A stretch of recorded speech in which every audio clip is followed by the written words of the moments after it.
Hari Om. What is the difference between ego, the ahamkara, and the I thought, the aham vritti? Basically, though both the ego and the I thought are fundamentally linked and often used interchangeably, they differ in the level of self identification. They are basically different stages of self identification. The ego basically happens due to the association with the physical body and the mind. The I thought is the root thought. So, it is the first movement of the mind or the antakarana out of the pure consciousness. The I thought is the single subtle mental vibration that says I before any other attributes like I am so and so, I am this body, etc. are added.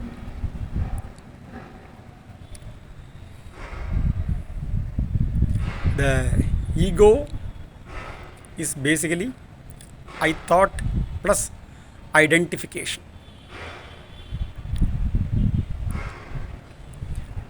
When the I thought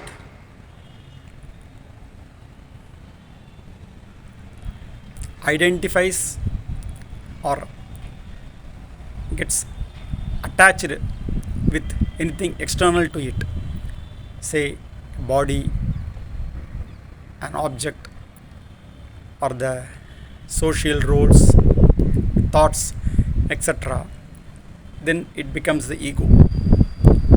And then it kind of creates the subject object relationship. It is the combination of the aham, the I am, or the I. So it is the combination of the I with this or that, which is called as idam. Aham plus idam is called as I with this or that. It is this combination which is responsible for the creation of duality, experiencing objects of the world, and which also makes us suffer due to the cycle of birth, growth, and death, which are happening all the time.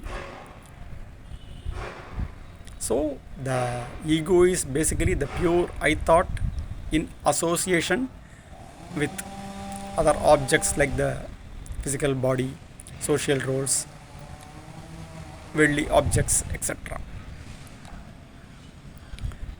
The ego is basically the personality or the mask which happens due to identification with thoughts.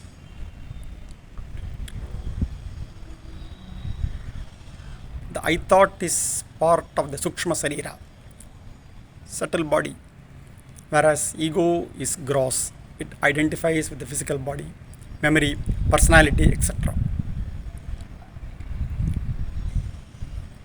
The I thought rises from and subsides into the pure awareness when we go to deep sleep, sushupti, and when we are awake in the Jagrat state. Whereas the ego subsides and rises from the causal body. So what happens is that when we go to deep sleep, then ego in its seed form subsides into the causal body, and it reappears once again when we are awake during the waking state from the causal body. So this is how I thought is the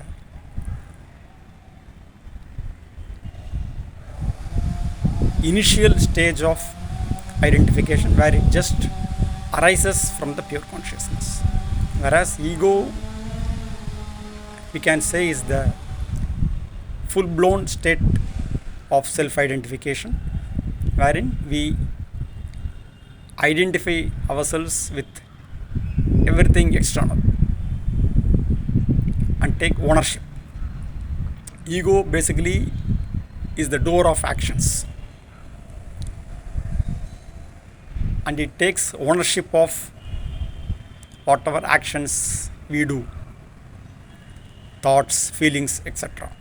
So when we become the ego, we become the doer of actions. When we rise as ego, we become the doer of actions. We take ownership of everything, and which causes us the infinite suffering.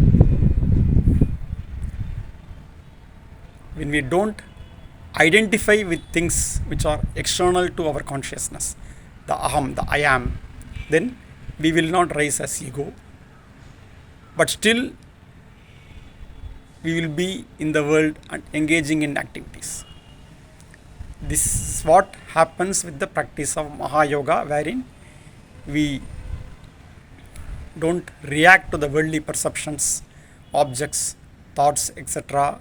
Thereby, we can remain as just the pure awareness, yet while being active in the external world. So, it is the greatness of this path of Mahayoga which makes this happen in the most simple way by just being I am. This practice doesn't involve much of doing, though in the earlier stages of the practice it may involve certain effort which may seem to be doing, but after the initial stages it is more of being, just being I am. The Supreme Being, the Nirguna Brahman or Bhagavan, it is just being, beingness, self-awareness, the pure consciousness. So, to be one with the self-consciousness, the pure awareness, to be in the presence of Bhagavan, we just have to be still, not necessarily doing anything. Being still means what? Being still means remaining without thoughts and yet being aware. So, this is the stage wherein the ego will not arise, and we will remain in the presence of Bhagavan. Arunachala Shiva.